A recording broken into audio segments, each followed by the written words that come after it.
Hi everyone, I hope you're having a great day. In today's video, we have the Redmi Note 15 Pro with us, and I'll explain how to allow app installation from unknown sources safely.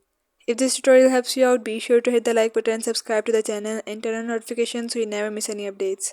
So let's dive right in.